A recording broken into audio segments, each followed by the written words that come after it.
ये कहानी दूर किसी जंगल की है। जंगल में इन दिनों बारिशों का मौसम चल रहा था।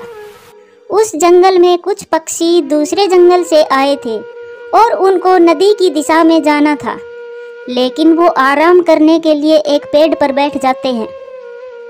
टुनटुनी बहन, मैं तो बहुत थक गया हूँ, मुझसे तो अब और उड़ा ही नहीं जा रहा। रोकी भैया, हम सब थके हुए हैं, लेकिन हमें सफर तो करना ही होगा। ऐसे अनजान जंगल में रात कैसे गुजारेंगे? इस जंगल के पक्षी पता नहीं कैसे होंगे। ये सब बातें कर ही रहे थे, तभी मिठू तोता की नजर सामने एक घर पर पड़ती है और वो कहता है, दोस्तों, वो सामने एक घर है और आज की रात यहीं पर गुजारते हैं और फिर सुबह होते ही अपने सफर पर निकल पड़ेंगे। मिठू भैया, ना जाने वो घर किस पक्षी का होगा। क्या वो पनाह देगा हमें अपने घर में?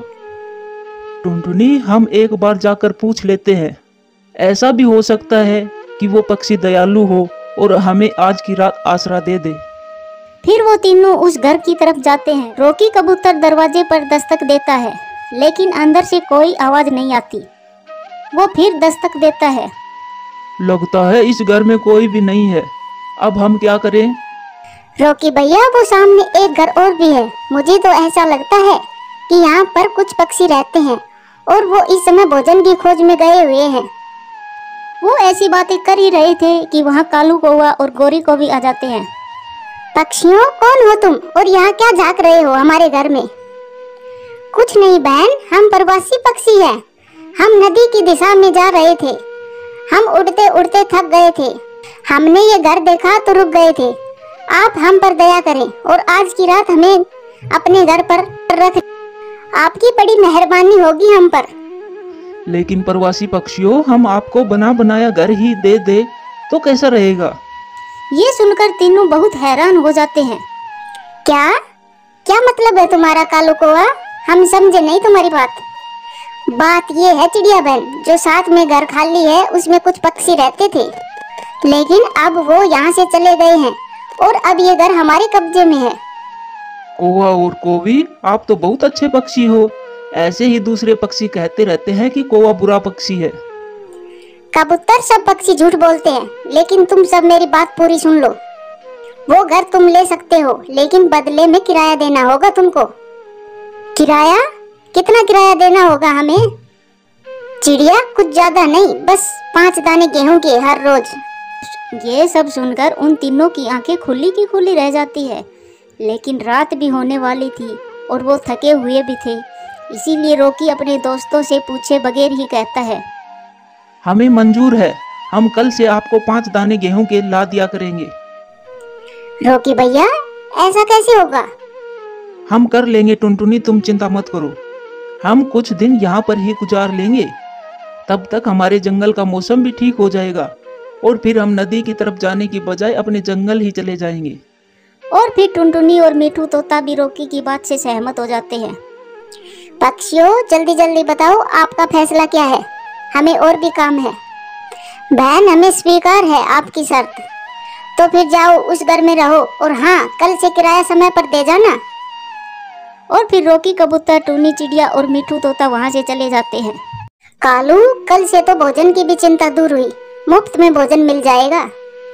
लेकिन गोरी, तुम तो जानती हो वो घर कितना कमजोर है। अगर वो घर उन पक्षियों पर गिर गया तो फिर क्या होगा? मेरे कौन से रिश्तेदार है वो पक्षी? छत गिरती है तो गिरे, जब तक जिंदा है तब तक तो दाने खाएंगे मुफ्त में। और फिर रात हो जाती है, वो दोनों सो जाते हैं और दूसरी तरफ तोता और कबूतर, चिड़िया तीनों इस बात से अनजान थे कि वो घर बहुत कमजोर है। शायद इसी वजह से पक्षी उस घर को छोड़कर दूसरे जंगल चले गए होंगे। रोकी भैया, अच्छा हुआ, ये किराया इतना भी ज्यादा नहीं है।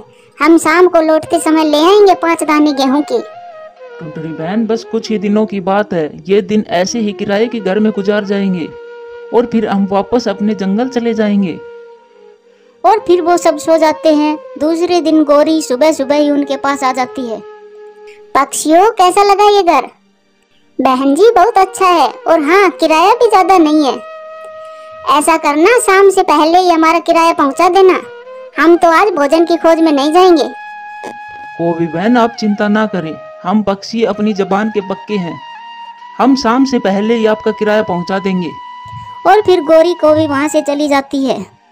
दोस्तों चलो देखते हैं इस जंगल में हमें खाने को क्या क्या मिलता है। फिर वो तीनों वहाँ से चले जाते हैं। गौरी, कौवी और कालू कौवा अपने घर के बाहर बैठे थे कि वहाँ एक पक्षी आता है। कौवा और कौवी, मुझे मौसम के जानकार पक्षी ने भेजा है। मैंने पहले भी बताया था कि आज रात इस जंगल में भयंकर बरसात होगी और तूफान भी आएगा। बेहतर इसी में होगा कि आप दूसरे जंगल में चले जाएं। तूफान बहुत तेज होगा, ऐसा ना हो कि तुम मारे जाओ। पक्षी जी, सब पक्षी चले गए हैं। इस जंगल में हम दोनों के सिवाय और कोई भी पक्षी नहीं है। फिर तो तुम दोनों को भी चला जाना चाहिए। भाई साहब आप चिंता ना करें, हमारा घर बहुत मजबूत लकड़ियों से बना है। कैसा भी तेज तूफान हो हमारा घर टूटने वाला नहीं है। वो ऐसे बातें कर ही रहे थे कि वहाँ रोकी कबूतर भी आ जाता है। कौवा, ये लो आपका किराया। कौवा और कौवी, तुम दोनों तो कह रहे थे कि हम दोनों के सिवाय कोई भी नहीं है इस जंगल में, फिर ये कबूतर कहाँ से आ गया? ये प्रवासी है, हमसे ये बुलबुल वाला घर किराए पर लिया है। जाते समय वो बुलबुल वो घर हमें ही देकर गई थी। अब मैं जाता हूँ, मेरे दोस्त मेरा इंतजार कर रहे हैं। फिर वो कबूतर वहाँ से चला जाता है।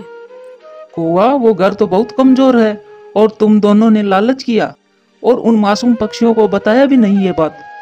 तुमने मौसम की जानकारी दे दी ना, अब तुम जा सकते हो यहाँ से। हम देख लेंगे जो होगा। और फिर वो पक्षी वहाँ से चला जाता है। गौरी, कहीं ये पक्षी बता ना दे उन्हें ये सब बात। कालू, इतना समय नहीं है उसके पास, सबको अपनी अपनी चिंता है। तुम ये दाने खाओ और छोड़ो उनकी चिंता करना। वो पक्षी थोड़ी दूर जाता है तो उसके मन में विचार आता है।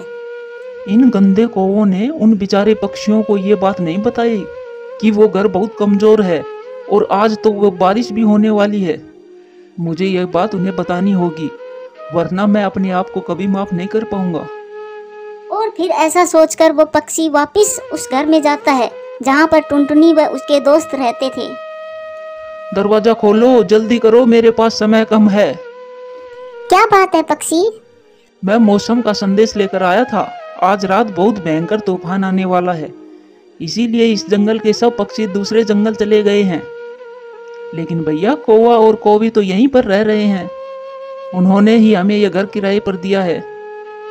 मेरी बात मान लो, ये घर बहुत कमजोर है। बुलबुल का था ये घर, इसीलिए वो ये छोड़कर चली गई है।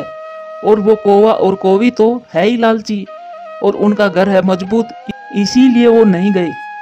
लेकिन हम कहाँ जाएंगे इस समय? तुम तीनों मेरे साथ चलो। आज की रात तुम मेरे साथ रुक जाना और फिर सुबह होते ही अपना और ठिकाना देख लेना।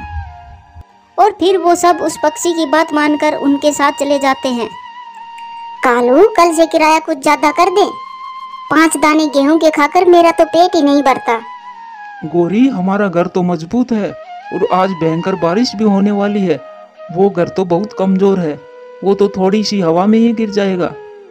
कालू, कौवा और गौरी कौवी ये नहीं जानते थे कि कबूतर, तोता, चिड़िया तो उस पक्षी के साथ चले गए हैं। वो तीनों मरते हैं तो मरे, हमें क्या, लेकिन बच गए तो कल से पूरे 20 दाने लूंगी किराया। और फिर रात हो जाती है। कालू और गौरी सो जाते हैं। आधी रात को जोरदार बरसात शुरू हो जाती है। जोरदार बादल गरजते हैं और तेज हवा चलती है। कौवा का घर था तो बहुत मजबूत, लेकिन शायद उन्हें उनकी कर्मों की सजा मिलनी थी। उनका घर जिस पेड़ पर था वो पेड़ ही उखड़ कर गिर जाता है और कौवा और कौवी अपने लालच के कारण वहीं मर जाते हैं। प्यारे दोस्तों, इस कहानी से हमें सीख मिलती है, जो किसी का बुरा सोचता है उसका भी अंजाम हमेशा बुरा ही होता है।